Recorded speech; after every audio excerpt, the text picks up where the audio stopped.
We've seen reports that a quarter of the links shared on social networks in France around the election are fake news. Is that accurate? There is, that's reasonably accurate. There is a fake news problem without any doubt.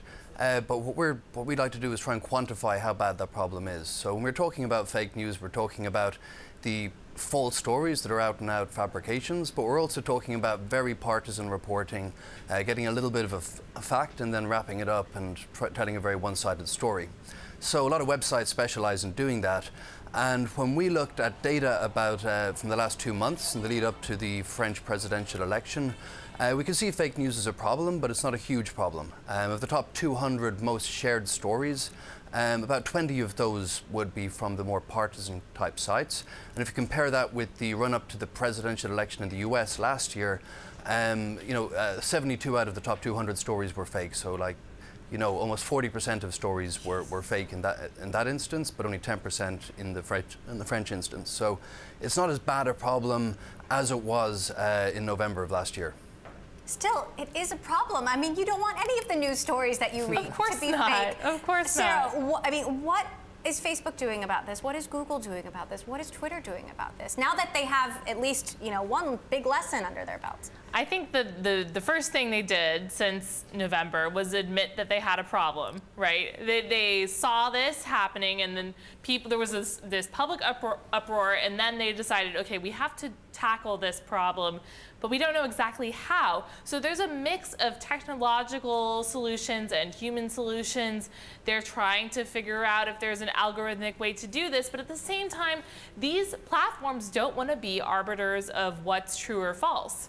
So Facebook is teaming up with journalists, so is Google, to try to align what fact checkers have to say about stories with the posts on their network, to try to make it a little clearer for people that maybe they won't get as easily misguided. Now, Google backed a collaborative verification platform called Crosscheck to fight fake news, specifically around the French election, Paul, and they're using some of your technology at NewsWhip. How's it actually working? So you've heard the old saying that a lie can get halfway around the world before the truth gets its boots on.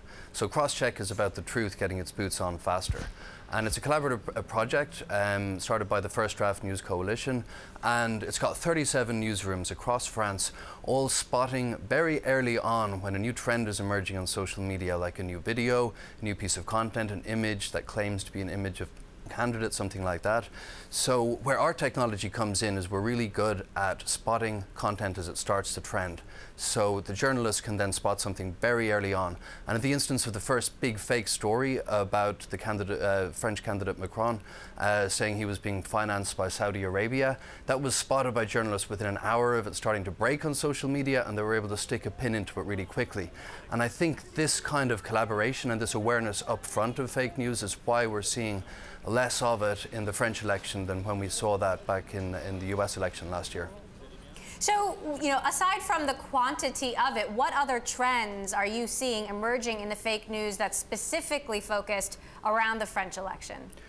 I think what we see again, there's been at least 2 out-and-out fabricated stories, but there hasn't been as much as the US. As there was in the US, and part of that might be that the pirates haven't come to town this time.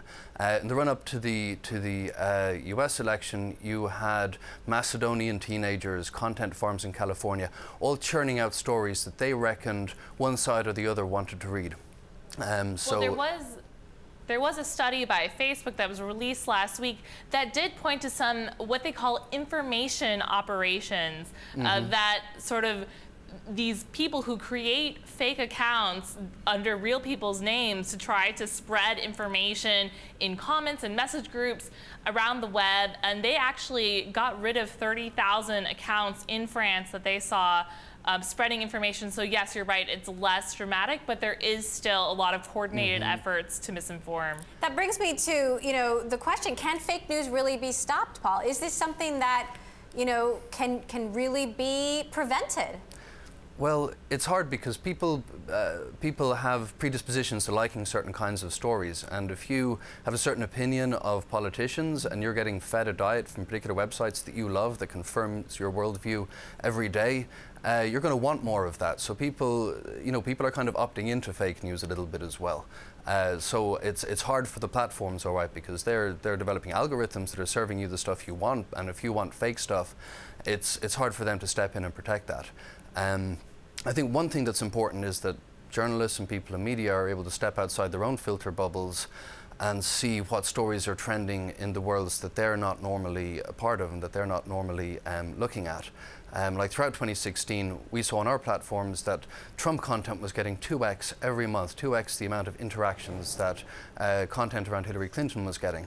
So it was a huge groundswell, but it was all on websites that probably your average reporter at the New York Times or the Washington Post had never heard of and didn't know existed until November 9th. Sarah, you and I talked to Facebook COO Sheryl Sandberg this week ahead of the earnings call. We asked about fake news. She said they take it very, very seriously. What's your read on whether Facebook can actually get this under control? Well, the company needs to take it seriously because it's not an issue for their revenue, as Sandberg told us, but it is an issue for their users feeling like they trust the platform to inform them, and we get more and more of our news passively. I think that this is going to be a situation like spam, like hacking. You can only move as fast as you can to fix the problem, but then somebody will find a way to make it worse again. They're always one step ahead.